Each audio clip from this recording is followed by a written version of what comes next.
शहर गुजरात दी सोनी यारो, एक शहर बंबोर दी रानी, इको जे दवां दे कपड़े पर वखो वख कहानी। ओ याल मायंद फकीर ने ना दवां दी रमज पछाणी, एक पानी नू सैक दी मोई अजमत, एक डुब मोई विच पानी।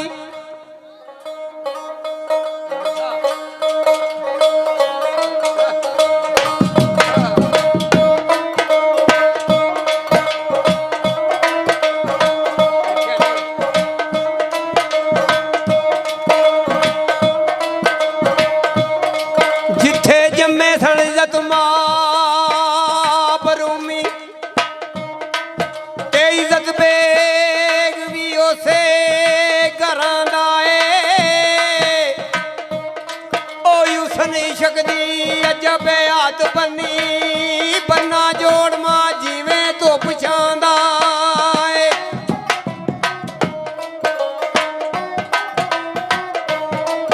ओ गुजरात दे विच आई,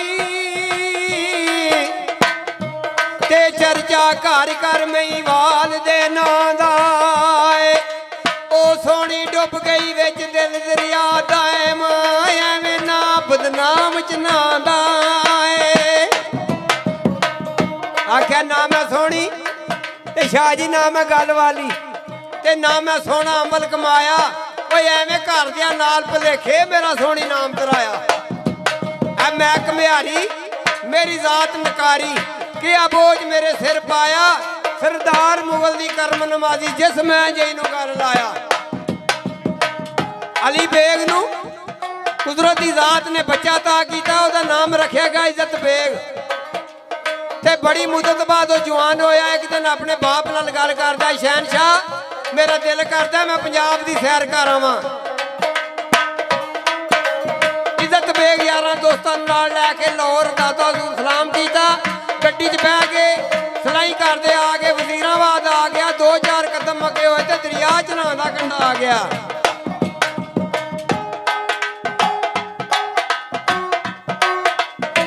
वाह शहजादा इज्जत बेग आखदा, यार मैनू इंज सही होया जो आशकां ते फकीरां दी खुशबू आउण लग पई है। मेरा दिल करदा दरिया च नहांदे कंढे ते रात गुजारीए। रात नू खाने पक्के ने, मिठी नींद शहजादा सौ गया। रात नू 3 खाबां शहजादे नू आईयां।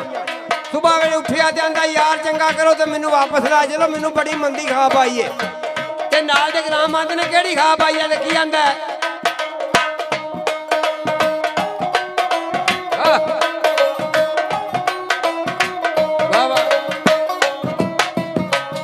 आंदा मेरे गल विच अल्फीए,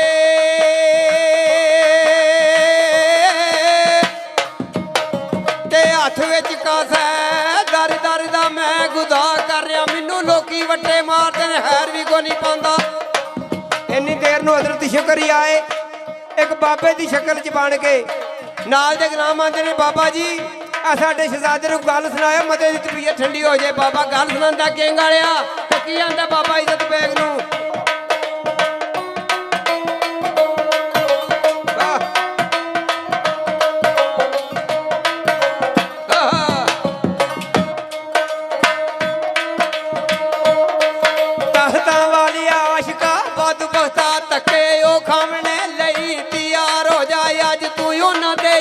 चढ़न लगे